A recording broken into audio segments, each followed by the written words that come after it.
पास जरा देखो कौन है।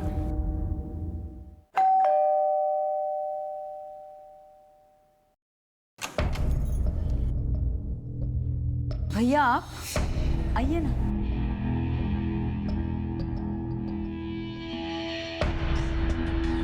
यहाँ क्या कर रहे हो तुम?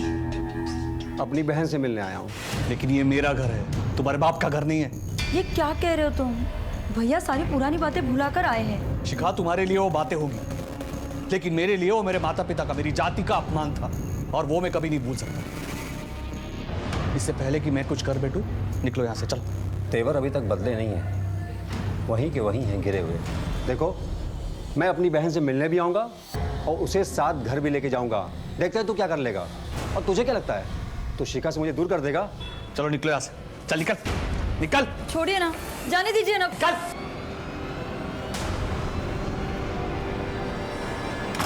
जिस तरह से बातचीत एक सीधा माध्यम है अपनी बात कहने का, वहीं एक अप्रत्यक्ष माध्यम यानी कि इनडायरेक्ट वे ऑफ कम्युनिकेशन भी है, जिसे हमारे चेहरे के भाव, हमारा बर्ताव, आवाज़ की ऊंच नीच, हमारा लहजा और बॉडी लैंग्वेज जाहिर करते हैं। ये वो माध्यम है जिसकी बारीकियों को समझना हमारे लिए बहुत ज़रूरी है। हमारे हाव भाव हमारी शख्सियत का आईना होते हैं और उसी आधार पर हमें समाज में एक मुकाम मिलता है। कभी कभी ऐसा भी होता है कि इस अप्रत्यक्ष माध्यम यानी कि इनडायरेक्ट वे ऑफ कम्युनिकेशन को गलत समझा और आंका जाता है।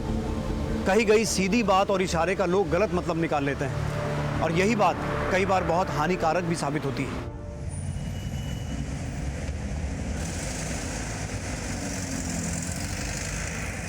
सेट ऑफ क्वेश्चंस चेक कर लो, यही आता है हर बार। शिखा, हाँ मेरी फाइल कहाँ रख दी है? मुझे ऑफिस के लिए लेट हो रहा है। अरे वही ड्रॉअर में रखी है, कल तुम बेड पर रखकर ही सो गए थे। ओह,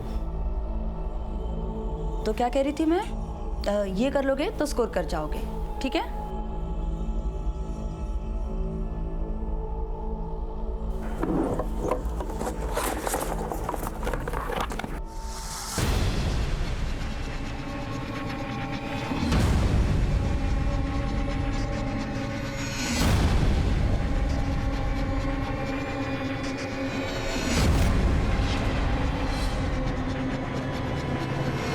मिली फाइल? अब हाँ,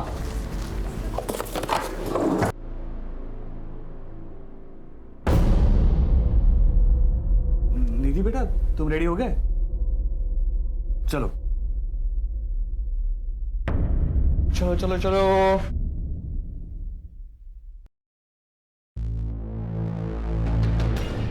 अरे विशाल जी नमस्ते। नमस्ते, चलो बेटा।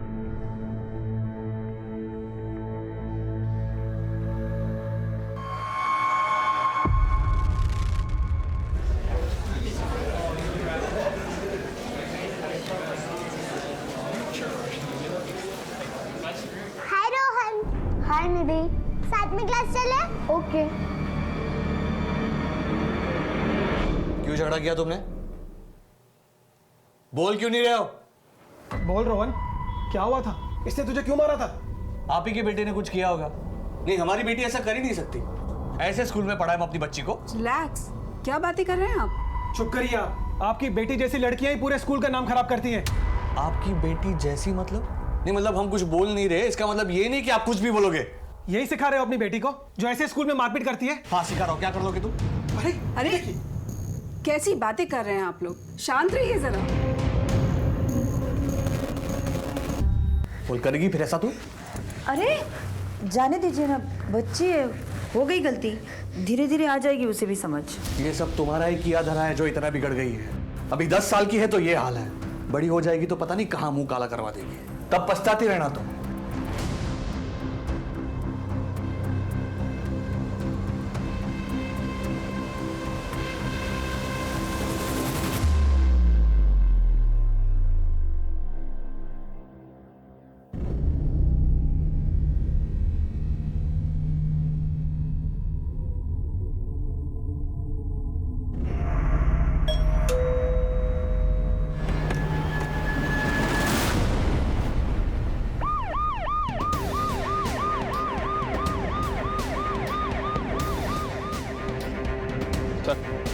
सर घर के ड्रेनेज से खून बहता देख पड़ोसी रमेश को शक हुआ। वो घर के अंदर आया तो दरवाजा खुला हुआ था। सर घर में कहीं भी फोर्स्ड एंट्री के निशान नहीं मिले और ना ही आसपास किसी ने किसी को आते जाते हुए देखा है। विक्टिम शिखा का मर्डर यही हॉल में किया गया। शिखा की 10 साल की बेटी निधि, प्रोबेबली उसने अपनी माँ का मर्डर होते हुए देख लिया था, इसलिए वो बाथरूम में जाकर छुप गई होगी।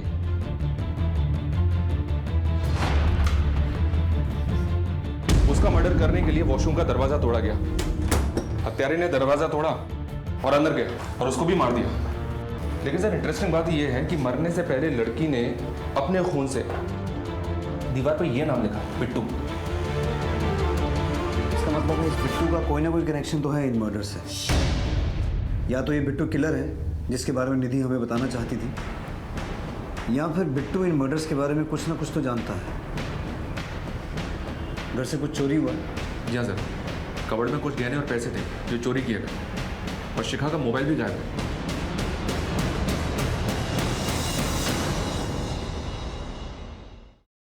सर बिट्टू के बारे में विशाल ही बता सकता है, और उसका हाल आप देख ही रहे। ऐसा कौन हो सकता है जिसे शिखा पहचानती हो, जो घर में आता जाता हो, जिसे आप भी जानते हो? सर शिखा यहीं अगले कमरे में बच्चों को ट्यूशन देती थी, वही बच्चे आते थे घर में, और बस इससे ज़्यादा कोई और नहीं आता था जिसके बारे में आपको कुछ बता सकते।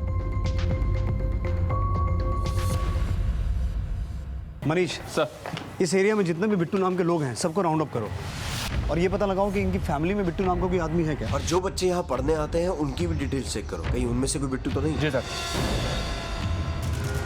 मनीष, ये जो लड़की है निधि, इसके स्कूल में भी पता करो वहाँ कोई बिट्टू नाम का लड़का है क्या। शिखा का मोबाइल ट्रैकिंग पे डलवाओ और ज्वेलरी के लिए अलर्ट भेजो। जी सर।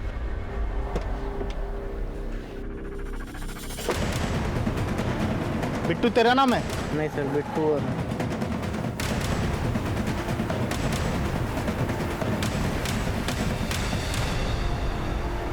ये क्या है सर? बिट्टू समझ के किसी को भी उठा लोगे? ऐसा कहीं होता है क्या?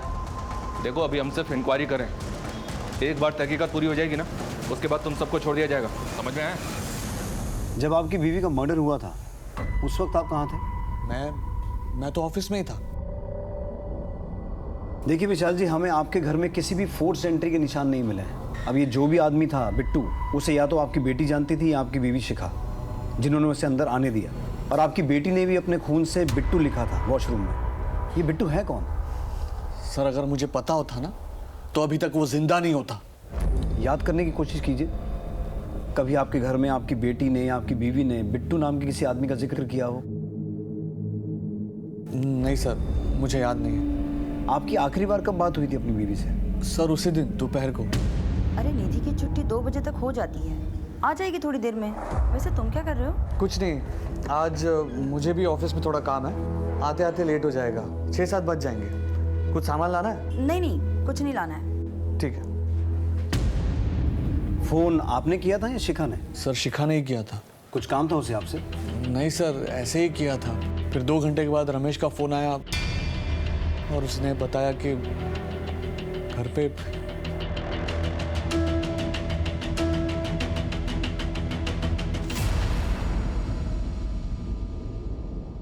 ठीक है संतोष, मैं कुछ देर में तुमसे बात करता हूँ।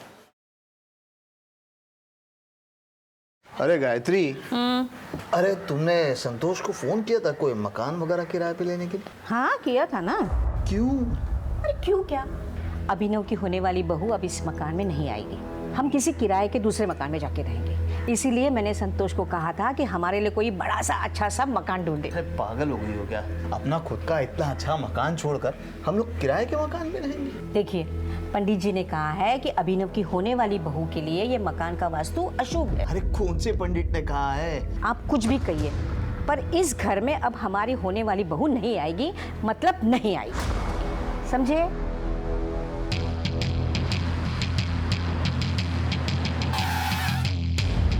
मर्डर स्पॉट पर ये लिखा था। ये विशाल का बिट्टू नाम का कोई बिजनेस राइवल है क्या जो उसकी फैमिली का मर्डर कर सकता है? नहीं सर, बिट्टू तो कोई नहीं है। कोई और राइवलरी, कोई दुश्मनी या लड़ाई, कुछ भी? हाँ सर, विशाल का झगड़ा चल रहा था जमुना दास से, प्रॉपर्टी के एक ब्रोकरी को लेकर। ये लो आप यहाँ पर साइन करो। ए, क्या करवा रहा है तू ये? एक बार का समझ में नहीं आता तेरे? नाले वाली जमीन की डील हो चुकी है, फिर क्यों बीच में पड़ रहा है? जाना, पहले कस्टमर लेके आना, फिर बात करना, ठीक है? आप साइन कीजिए तो प्लीज। हाँ ना, मैं ये डील नहीं हो सकती। दास तुम क्या कर रहे हो? तू क्या करना? अरे छोड़ो, नहीं होगा सही। मैंने कहा ना, डिटेल नहीं हो सकती तो नहीं हो सकती। उस झगड़े के कुछ दिनों बाद विशाल पर कुछ लड़कों ने अटैक किया था।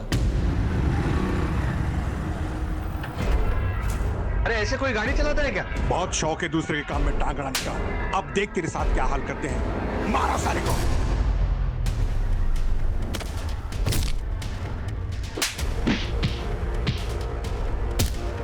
ए, छोड़ो उसे। पुलिस को बुलाओ कोई। ए,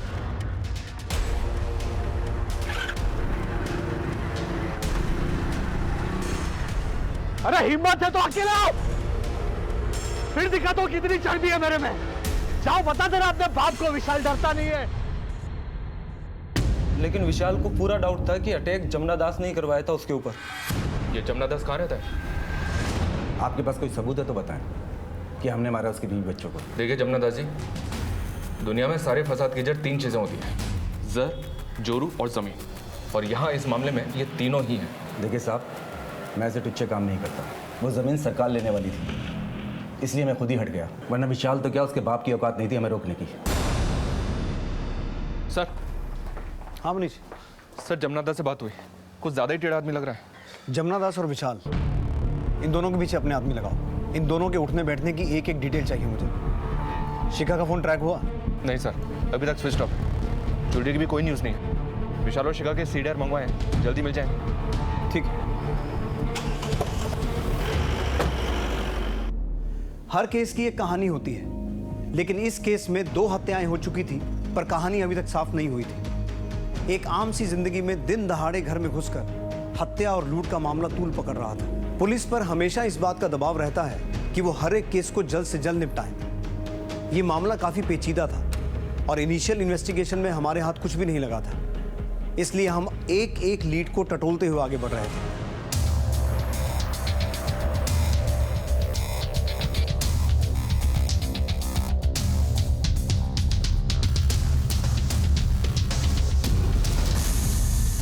बेटा, ये बिट्टू नाम का कोई दोस्त है क्या आप लोगों का? नहीं सर। पर निधि के साथ तो आप लोगों की अच्छी दोस्ती थी। हाँ सर, पर कुछ दिन पहले निधि हम लोगों से बात करना बंद कर दी। सिर्फ रोहन से ही बात करती थी। कौन रोहन? निधि का बेस्ट फ्रेंड। मगर कुछ दिन पहले उन दोनों की जम के लड़ाई हुई थी। प्रिंसिपल टीचर ने उनके पेरेंट्स को बुलाया था स्कूल में और कंप्लेंट भी की। ठीक है बेटा, तुम जाओ। रोहन बेटा, उस दिन जो भी हुआ था हमें सब बताओ। हम प्रॉमिस करते हैं किसी को कुछ नहीं बताएंगे। निधि तुम्हारी बेस्ट फ्रेंड थी ना, उसके साथ ना कुछ लोगों ने बहुत बुरा किया है। अब उन लोगों को पकड़ने में तुम्हें हमारी मदद करनी होगी। करोगे ना?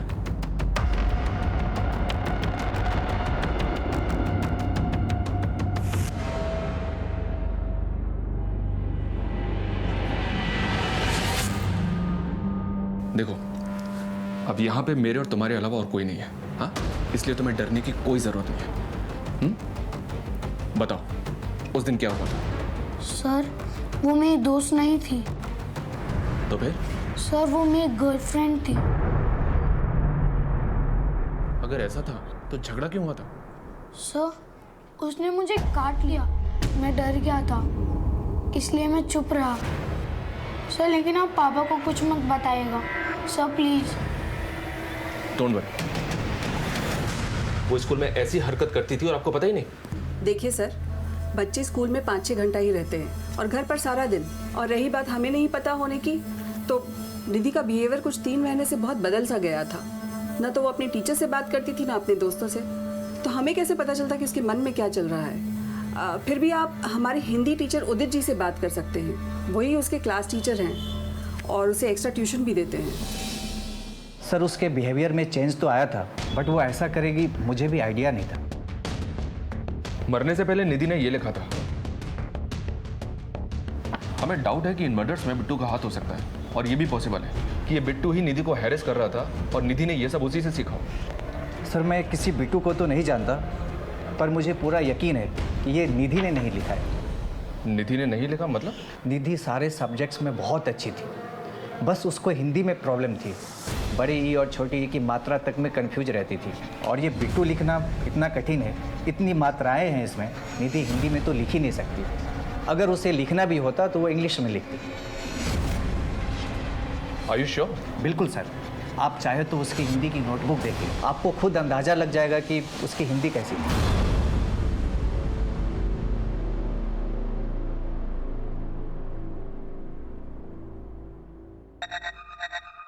मेरा अभिनव कितना खुशकिस्मत है कि उसे तुम्हारे जैसी खूबसूरत बीवी मिल रही है। अच्छा है ना कान के?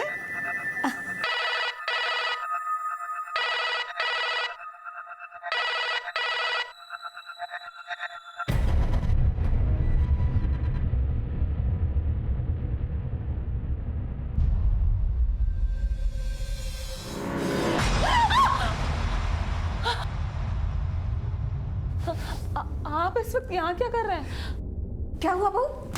अरे कुछ नहीं माँ, मैं पीछे से आ गया था तो घबरा गई इसलिए चीख पड़ी, और क्या।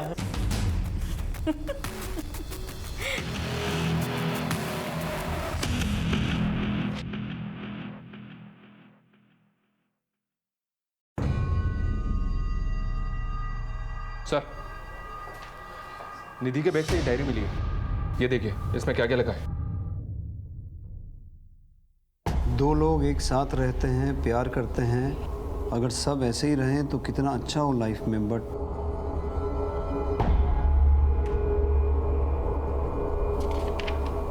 जिससे प्यार करना है उससे लड़ाई, और जिससे बात भी नहीं करनी उससे प्यार। Sometimes I feel there should be someone with whom I can share my pain. कुछ भी तो अच्छा नहीं है एक रोहन को छोड़ के। He understands me well, at least I have someone to talk now. आज रोहन ने भी मुझसे झगड़ा किया, अब मैं उससे कभी बात नहीं करूँगी, वो भी सबके जैसा ही है। आपकी बेटी इतने मेंटल प्रेशर में थी और उससे कोई बात करने वाला भी नहीं था। आप बता सकते हैं कि आप मियाँ बीवी के बीच झगड़ा किस बात पे होता था? सर मैं सच कह रहा हूँ, हमारे बीच में कोई लड़ाई झगड़ा नहीं होता था। निधि ने कुछ और ही बात लिखी है, अगर पता होता सर तो हम उससे बात करते।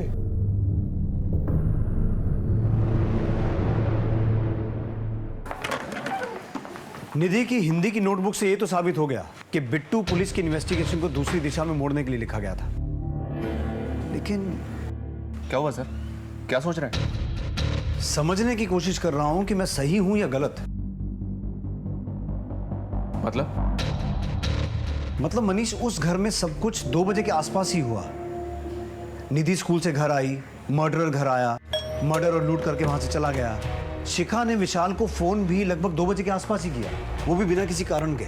कहीं ऐसा तो नहीं कि शिखा जानती थी कि बिट्टू घर आने वाला है और वो ये नहीं चाहती थी कि विशाल और बिट्टू आपस में मिलें, इसलिए उसने विशाल को फोन किया कि वो घर कब आने वाला है। और ये विशाल भी अपने परिवार के बारे में बहुत कुछ छुपा रहा है। मुझे लगता है विशाल और शिखा के रिलेशन में कुछ तो एबनॉर्मल है, जिसके बारे में निधि जानती थी और निधि उस बात को लेकर परेशान भी थी। सोचने वाली बात यह भी है सर कि अभी तक की इन्वेस्टिगेशन में हमने जितने भी लोगों से बात की है, किसी ने भी इस बिट्टू नाम के आदमी को नहीं पहचाना। सर कहीं ऐसा तो नहीं कि कातिल ने खुद ये बिट्टू नाम लिख दिया पुलिस को गुमराह करने के लिए, ताकि हम उसे ढूंढते रहें और वो खुद सेफ हो जाए?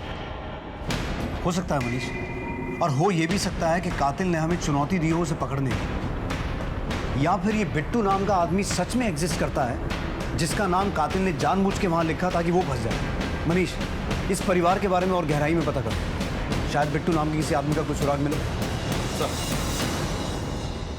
सर वैसे तो घर में छोटे मोटे झगड़े होते रहते थे, पर कोई 1 महीना पहले विशाल का शिखा से बहुत झगड़ा हुआ था किसी आदमी को लेकर। चल निकल निकल, छोड़िए ना, जाने दीजिए ना। चल निकल।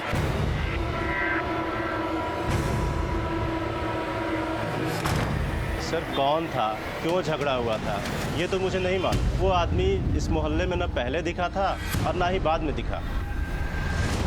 झगड़ा हुआ तो तुम्हारा किसी के साथ, तुमने बताया नहीं? सर मैंने और शिखा ने अपने घर वालों की मर्जी के खिलाफ भागकर शादी की थी। 12 साल के बाद कुछ 4 महीने पहले हम शिखा के कहने पर उनके घर भी गए थे, ये सोचकर कि हम एक नई शुरुआत करेंगे। लेकिन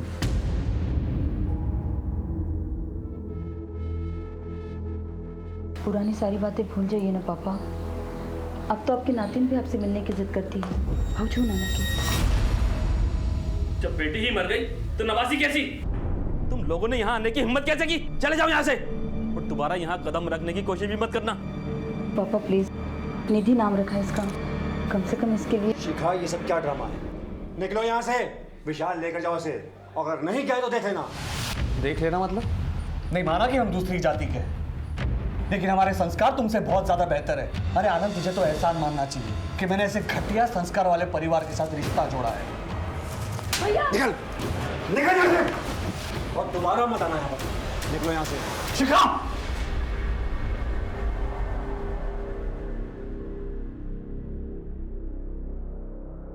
एक महीने पहले आनंद घर पे आया। शिखा, जरा देखो कौन है।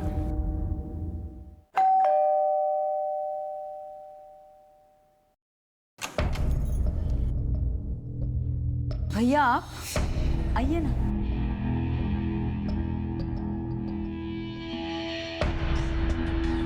यहाँ क्या कर रहे हो तुम? अपनी बहन से मिलने आया हूँ। लेकिन ये मेरा घर है, तुम्हारे बाप का घर नहीं है। ये क्या कह रहे हो तुम? भैया सारी पुरानी बातें भुलाकर आए हैं। शिखा, तुम्हारे लिए वो बातें होंगी, लेकिन मेरे लिए वो मेरे माता पिता का, मेरी जाति का अपमान था, और वो मैं कभी नहीं भूल सकता। इससे पहले कि मैं कुछ कर बैठूं, निकलो यहाँ से, चलो। तेवर अभी तक बदले नहीं हैं, वहीं के वहीं हैं गिरे हुए। देखो, मैं अपनी बहन से मिलने भी आऊँगा और उसे साथ घर भी लेके जाऊँगा। देखते हैं तू क्या कर लेगा। और तुझे क्या लगता है, तू शिखा से मुझे दूर कर देगा? चलो निकलो यहाँ से, चल निकल निकल। छोड़िए ना, जाने दीजिए ना। चल।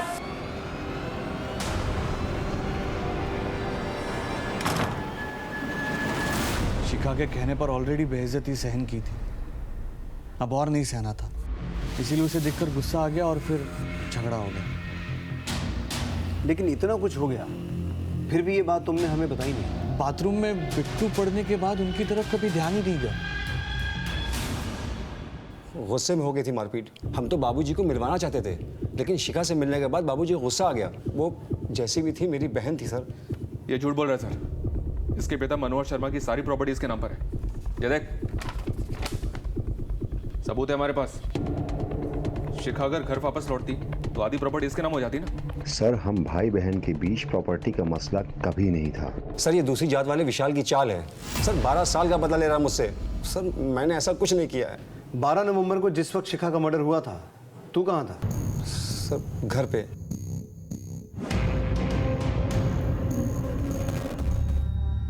सर, निधि और शिखा की पोस्टमार्टम रिपोर्ट आ गई है।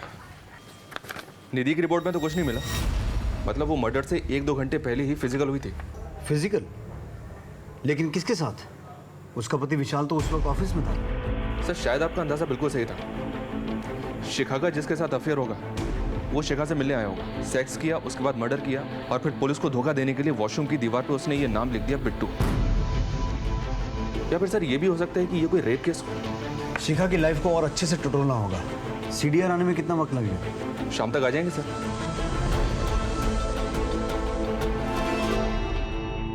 शांति, देखो कितनी अच्छी ड्रेस है ना। हाँ माँ जी। और ये देख, मैंने अपने होने वाली बहू के लिए क्या लिया है। ये झुमकी कितनी सुंदर है माँ जी। है ना? पहली बार जब अपने घर पे आएगी ना वो, तब मैं उसे पहनाऊंगी। कितना प्यारा है ना। जी बाबू जी। जरा पानी लेके आना पीने। जी बहुत प्यारे हैं। गायत्री, दिमाग खराब हो गया तुम्हारा? अरे शादी का घर है, घर में पैसे हैं, गहने हैं, और तुम ये दुकान से जाकर बैठी हो नौकरों के साथ। आप है ना, रेखा का टेंशन लेते, आपसे तो बात करना ही बेकार है।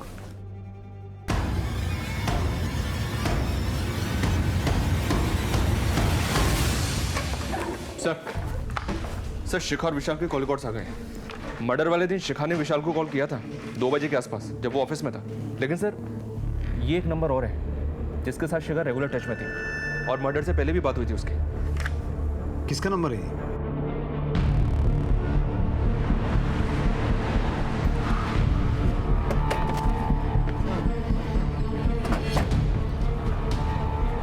अश्विन, शिखा के साथ बहुत बातें होती थी तेरी। हाँ सर, विशाल भाई का अकाउंट चलता है मेरी दुकान में, इसलिए सामान के सिलसिले में बात होती है। क्या हुआ? ठीक है, थाने चल, हमें भी तुझसे कुछ बात करनी है। सर क्यों? सर क्या हुआ? बोल बोल।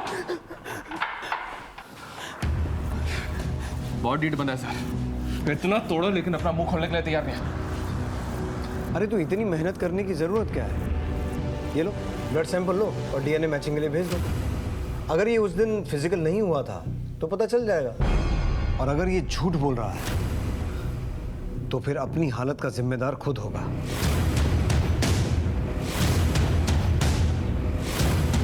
अगर डीएनए मैच हो गया तो उसके बाद क्या होगा तुझे मालूम है ना? बता, शिखा से इतने रेगुलर कांटेक्ट में क्यों था, और वो तुझे 12 से 1 के बीच में कॉल क्यों करती थी? बोल दे, अभी भी वक्त है। ले लो भाई, इसका सैंपल ले लो। अब इससे इसकी रिपोर्ट आने के बाद ही बात करेंगे। ठीक है सर। रुकिए सर, रुकिए, मैं बताता हूँ, मैं सब कुछ बताता हूँ। शिखा अपने शादी से खुश नहीं थी। मेरे दुकान से सामान लाते ले जाते 4 महीने पहले हम दोनों एक दूसरे के करीब आ गए, मगर सर हम लोगों का रिश्ता सिर्फ फिजिकल था। उसका अपना परिवार था और मेरा अपना परिवार। हम लोगों को अपनी सीमाएं पता थी सर, इसलिए हम तभी मिलते थे जब उसके घर में कोई नहीं होता था। लेकिन 2 महीने पहले एक दिन। बेटा निधि, जो कुछ भी तुमने देखा वो पापा को मत बताना, प्लीज। मानोगी ना मेरी बात? तो अपना राज खुलने के डर से तूने शिखा और निधि दोनों को मार दिया? नहीं नहीं सर, नहीं, मैं क्यों ऐसा करूंगा? इस बारे में किसी को कुछ भी पता नहीं था। ना विशाल ने मेरे साथ इस बारे में कुछ बात की और ना ही उसके स्वभाव में कोई परिवर्तन आया था। अरे विशाल जी नमस्ते। नमस्ते। चलो बेटा। मुझे लगा कि शिखा ने निधि को कन्विंस कर लिया था इस सब के बारे में, और फिर मैंने भी धीरे धीरे शिखा के साथ सेफ्टी के लिए अपना कांटेक्ट खत्म कर दिया था सर। कांटेक्ट खत्म कर लिया था? तो रेगुलर कांटेक्ट में क्यों था? सर 1 महीना बीतने के बाद मेरा दिल बहकने लगा था। मैं शिखा के पास वापस जाना चाहता था, लेकिन शिखा बदल गई थी सर। वो ये रिश्ता खत्म करना चाहती थी, वो मुझसे नहीं मिलना चाहती थी सर। अगर उसने मना कर दिया था तो फिर तू उसके साथ फिजिकल कैसे हुआ? सर मैंने उस दिन उसे फोन किया था और इसी बात के लिए हम दोनों का झगड़ा भी हुआ था सर। देखो, मैंने तुम्हें कितनी बार कहा है कि हमारे बीच जो कुछ भी हुआ वो मेरी गलती थी। तुमसे रिश्ता रख के मैंने विशाल को बहुत धोखा दिया है। अब बस, मैं विशाल से बहुत प्यार करती हूँ और उसे धोखा नहीं देना चाहती हूँ। अच्छा, अब तुम्हारे विशाल को सब कुछ सच बता देता हूँ कि तुमने मेरे साथ क्या क्या गुल खिलाए हैं, फिर देखते हैं कि तुम्हारा विशाल तुमसे कितना प्यार करता है। अश्विन, ये क्या बोल रहे हो अश्विन? तुम ऐसा कुछ नहीं करोगे। तुम जो कहोगे मैं वो करूँगी। हाँ सर, ये सच है कि मैंने शिखा पर उस दिन जबरदस्ती की थी, लेकिन सर मैंने उसका मर्डर नहीं किया। मैंने उसका मर्डर नहीं किया सर। रेप का चार्ज लगाओ इसमें और जेल में डालो। अकल ठिकाने आएगी तो मर्डर भी एक्सेप्ट करेगा।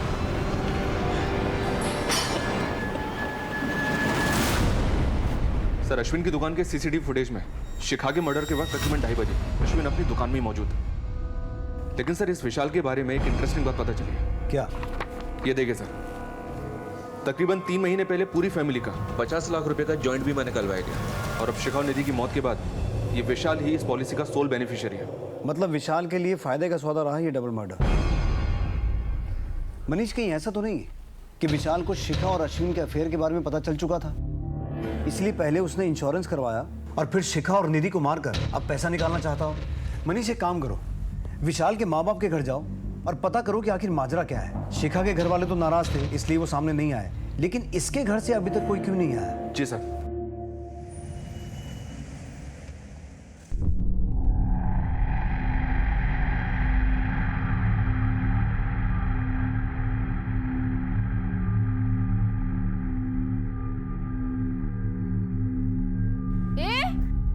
कौन हो तुम और अंदर क्या झांक? देखो चोर, पकड़ो। क्या हुआ शांति? माँ जी, वो लड़का हर रोज इधर ही देखता रहता है और आज तो शायद घर में घुसने की कोशिश कर रहा था।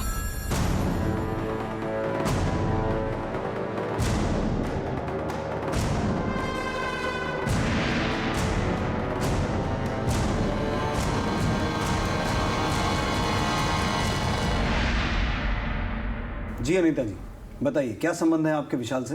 है नहीं, थे। शादी होने वाली थी हमारी विशाल के साथ, लेकिन एन मौके पे वो मेरी दोस्त शिखा के साथ भाग गया। डोली नहीं उठी हमारी मंडप से और इतनी बेइज्जती हुई कि आज तक शादी नहीं हुई हमारी। मेरी अपनी दोस्त ने मेरी ज़िंदगी ख़राब कर दी। विशाल ने आपको इतना बड़ा धोखा दिया, लेकिन आप फिर भी उससे बातें करती थी फ़ोन पे, वो भी रेगुलर। ये आप ही का नंबर है ना? सर, मेरी वजह से अनीता की शादी नहीं हो रही थी। एक दिन वो मुझे रास्ते में मिल गई थी।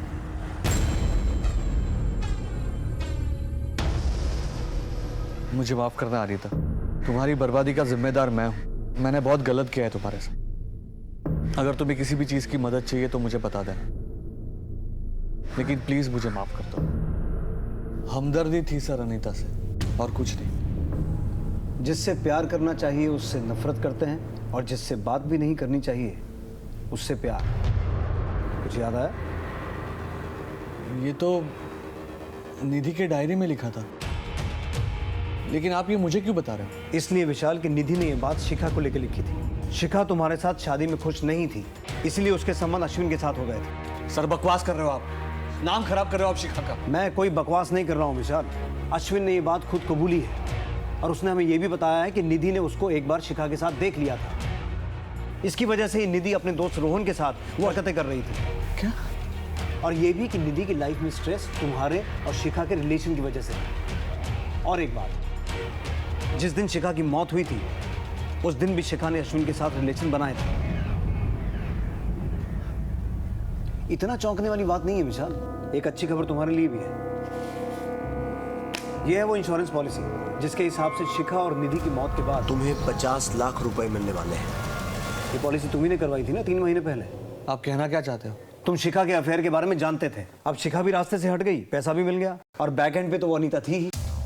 सर, बात को घुमाने से कुछ हासिल नहीं होगा। सिर्फ कॉल रिकॉर्ड से और इंश्योरेंस की पॉलिसी से आप मुझे कातिल साबित नहीं कर सकते। सही कह रहे हो। तो एक काम करते हैं, तो जब तक हम ये साबित नहीं कर पाते कि तुम कातिल हो, हमारे मेहमान बन के रहो। मनीष, अंदर डालो इसे। कुछ दिन अंदर रहेगा, खुद ब खुद बकेगा। सर, हमने विशाल को भनक तक नहीं लगने दी अनीता के बारे में, पर दोनों के स्टेटमेंट मैच कर रहे हैं कि उन दोनों के बीच वैसा कोई रिश्ता नहीं था। हो सकता है सर ये बात सच हो। अश्विन का भी तो यही कहना है कि विशाल को पता ही नहीं था शिखा के अफेयर के बारे में, और निधि की डायरी में भी इस बात का कोई जिक्र नहीं है। In a way you are right Manish, लेकिन ये केस बहुत नाजुक है। हम किसी को भी क्लीन चिट नहीं दे सकते। सर, इस केस में हर लीड के साथ हम 2 कदम आगे तो बढ़ रहे थे, लेकिन घूम फिर कर डेड एंड पर आ जाते थे। यानी कि इस दोहरे कत्ल के मामले में कोई भी कामयाबी हमारे हाथ नहीं लग पा रही थी, लेकिन अब इस जुर्म की जंजीर में एक कड़ी और जुड़ने को थी।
सर, ये बेड के नीचे पड़ा मिला है, फिलहाल बंद है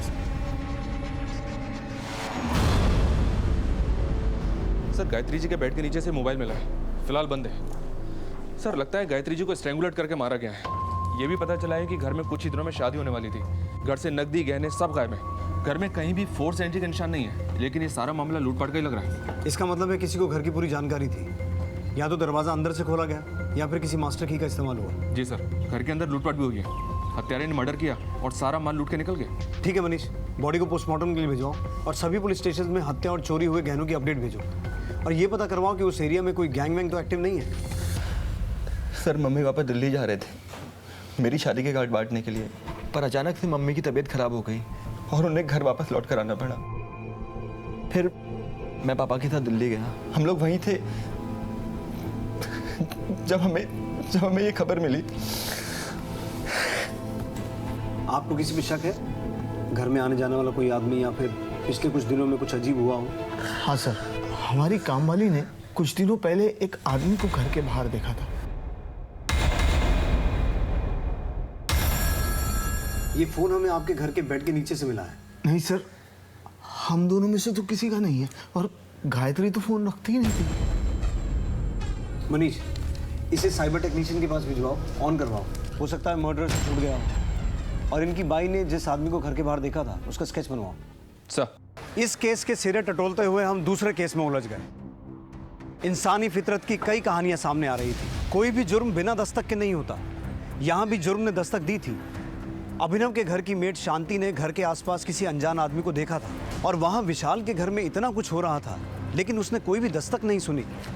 हमें इस बात पर यकीन नहीं हो रहा था, लेकिन अब इस केस पर रोशनी पड़ने को थी। ये शिखा का मोबाइल फोन है जो अभिनव की मां के घर से मिला है। शॉकिंग बात यह है सर कि इसमें अभिनव और शिखा के इंटीमेट वीडियोस और फोटोज हैं, देखिए। और सर, उससे भी बड़ी शॉकिंग बात यह है कि अभिनव का घर का नाम बिट्टू है। क्यों बिट्टू? जी सर, मैं सब कुछ बताता हूँ आपको। मैं एक दोस्त की शादी में गया था। वहाँ मेरी मुलाकात शिखा से हुई। धीरे धीरे हम दोनों दोस्त बन गए। फ़ोन पर बातें करने लगे। बातें मुलाकातों में बदल गई और हमें रिश्ता कायम हो गया। फिर अचानक एक दिन शिखा ने ये रिश्ता ख़त्म कर दिया। भूल जाओ कि हम कभी मिले भी थे। उसने रिश्ता खत्म किया और तूने उसे? नहीं सर, मैंने ऐसा कुछ नहीं किया। जो मोबाइल फोन शिखा का मर्डर करके चुराया गया था वो तेरे घर पे कैसे पहुंचा? उन फोटोज के लिए ना, ताकि तेरा और शिखा का रिश्ता हमेशा के लिए राजी बना रहे। सर, अगर मैंने ये मर्डर्स किए होते तो वो मैं मोबाइल आप लोगों के हाथ नहीं लगने देता, और अपने घर पे क्यों रखता वो फ़ोन। और सबसे बड़ी बात सर, मैं शिखा के घर पर अपना नाम क्यों लिख कर आता? सर, इसमें कोई ना कोई साजिश है मुझे फंसाने की। मैं सच कह रहा हूँ। इस अभिनव के दुश्मनों को खंगालो, उससे जुड़े एक एक आदमी की पूरी हिस्ट्री खोद के निकालो। पता लगाओ कौन है जो उसे फंसाना चाहता है, और उस आदमी को ट्रैक करो जिसे शांति ने उस दिन घर के बाहर देखा था। इन सब में तो एक ही आदमी का फायदा दिख रहा है सर, हटाइए इसे, प्लीज प्लीज हटाइए इसे। सर, थक गया हूं मैं। हम सब साथ रहते हुए भी मैं कितना दूर था शिखा से, अपनी बच्ची से। उनकी जिंदगी में इतना कुछ चल रहा था और मुझे उस चीज का अंदाजा तक नहीं था। शिखा मुझसे दूर होती चली गई। वो मुझसे कहती थी कि तुम मुझे वक्त नहीं देते। हमारे रिश्ते की उथल पुथल मेरी बेटी निधि का बचपन खा गई। सर, मैं शिखा और निधि दोनों का दोषी हूँ। आपको मुझे जो सजा देनी है दे दीजिए। सर, मैं हार गया।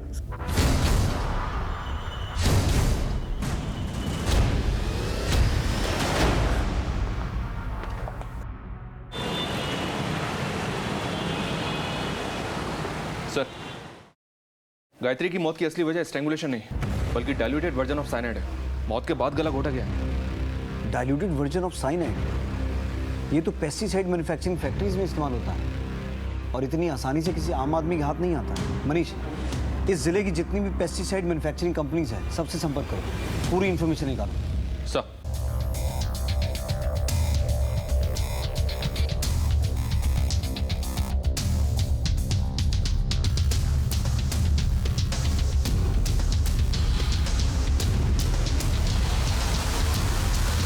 सर, अभिनव की डिटेल्स चेक करते हुए दो बड़ी इंफॉर्मेशन हाथ लगी हैं। उठा के लाओ उन दोनों को। हैरान हो ना ये सोचकर कि हम तुम तक कैसे पहुंच गए? सर, मीरा मेरी दोस्त है और पिछले 3 सालों से साहिल से अफेयर था उसका, लेकिन पता नहीं अभिनव से शादी करने के लिए वो क्यों रेडी हो गई। ये साहिल कौन है? उसका एड्रेस है आपके पास? सर, एड्रेस तो नहीं मालूम, लेकिन हम लोग एक बार लॉन्ग ड्राइव पे घूमने गए थे तो उसकी फोटो है मेरे पास। जब रिलेशन था तब था, अब हम दोनों का ब्रेकअप हो गया है। ब्रेकअप हो गया था तो तुम दोनों की आपस में इतनी बातचीत क्यों हो रही थी? दिन में कम से कम 7-8 बार तो बात होती थी। और आप मिस्टर साहिल सेल्समैन है ना, क्या बेचते हैं? सर, ये मीरा का बॉयफ्रेंड साहिल शहर के आउटर की एक पेस्टिसाइड कंपनी में काम करता है। तो सर, साहिल के लिए डाइल्यूटेड साइनाइड की हेराफेरी करना कोई बहुत मुश्किल काम नहीं होगा। वैसे अभिनव की कामवाली ने क्या खूब पहचाना है साहिल को। सर, मैं और साहिल एक दूसरे से प्यार करते हैं और मेरे पिताजी मेरी शादी कहीं और करवा रहे थे। तो मैं उन्हें मना नहीं कर सकती और घर से भाग भी नहीं सकती। मेरी 2 छोटी छोटी बहनें, मैं उनकी ज़िंदगी नहीं बर्बाद कर सकती। तो इसमें शिखा और निधि कहाँ से आ गए? शिखा मेरी बचपन की दोस्त थी और अश्विन से उसका अफेयर था। ये बात शिखा ने ही मुझे बताई थी, इसलिए मैंने उसे अपनी दोस्ती की दुहाई देकर अपने प्लान में शामिल कर लिया। शिखा, पापा ने मेरी शादी अभिनव से तय कर दी है। वो लड़का बिल्कुल अच्छा नहीं है। तू बता, मैं तेरे लिए क्या कर सकती हूँ? देख, अश्विन के साथ तो तू सोती ही है ना, अभिनव के साथ भी सो जा और उसके साथ वैसी वाली फोटोग्राफ निकाल ले ताकि मैं पापा को फोटो दिखा के शादी तुड़वा सकूं। शिखा ने अभिनव को फंसा लिया था और फोटोग्राफ भी ले ली थी। उसने मुझे फ़ोन किया कि मैं वो फ़ोटो लेने आ जाऊं। मैं और साहिल उसके घर गए, लेकिन उसके घर जाने के बाद उसका प्लान तो कुछ और ही था। तू समझने की कोशिश कर यार, इन फोटो से उसके परिवार की बदनामी होगी। देख, शादी तोड़ने का कोई दूसरा तरीका भी हो सकता है। ज्यादा लेक्चर देने की जरूरत नहीं है, खुद तो दर्जे के मुंह मारती है और मुझे सीख दे रही है। ये फोन तो मैं लेकर रहूंगी। फोन छोड़ मोबाइल छोड़ कहती, छोड़। निधि ने हमें शिखा को मारते हुए देख लिया था, इसलिए हमें निधि को भी मारना पड़ा। तभी मेरे दिमाग में एक प्लान आया अभिनव को फंसाने का। तू अभिनव के घर का नाम था, ये पुलिस के लिए भी ऑब्वियस नहीं था। बस ये एक गलती हो गई हमसे, इसीलिए शायद पुलिस अभिनव तक नहीं पहुंच पाई। गायत्री, उसे क्यों मारा? हमें लगा कि शिखा के कॉल रिकॉर्ड से पुलिस अभिनव तक पहुंच जाएगी और ये शादी टूट जाएगी, लेकिन ऐसा नहीं हुआ क्योंकि शिखा अभिनव से इंटरनेट कॉलिंग पर बात करती थी। हम शिखा के फ़ोन को अनलॉक नहीं कर पा रहे थे और शादी की डेट नज़दीक आती जा रही थी। इसीलिए हमने ये प्लान किया कि हम अभिनव को मार के शिखा का मोबाइल उसके घर पे छोड़ देंगे ताकि किसी को भी फोटोग्राफ देखे तो उसे लगे कि अभिनव ने शिखा को मारा है और इस गिल्ट में उसने खुद की जान दे दी। और साहिल अभिनव के घर पर निगरानी रखने लगा। हमने उसी दिन अभिनव को मारने का प्लान बना लिया था, लेकिन कौन? अरे मीरा, तुम इस वक्त यहाँ पर? ये कौन है? हमने जो कुछ भी किया बस एक दूसरे के साथ रहने के लिए किया। एक साथ तो नहीं, पर अब तुम दोनों जिंदगी भर जेल की कालकोठरी में रहोगे। हमारे हाव भाव, हमारे बर्ताव और हमारी बातों का असर हमारे बच्चों पर होता है। यही कुछ हुआ था निधि के साथ। अपने माँ बाप से प्रभावित होकर वो अलग अलग हरकतें कर रही थी। ये एक बड़ी दस्तक थी जिसे न शिखा पहचान पाई और ना ही विशाल सुन पाया। अपने रिश्तों की कदर करें, डायरेक्ट इनडायरेक्ट कम्युनिकेशन पर खास ध्यान दें। बिखरते रिश्तों की दस्तक अगर वक्त रहते सुन ली जाए तो फिर तबाही की गूंज सुनने की नौबत ही नहीं आएगी। आपसे फिर मुलाकात होगी एक नए केस के साथ। तब तक देखते रहिए क्राइम पेट्रोल दस्तक। मकसद बताना नहीं, बचाना है।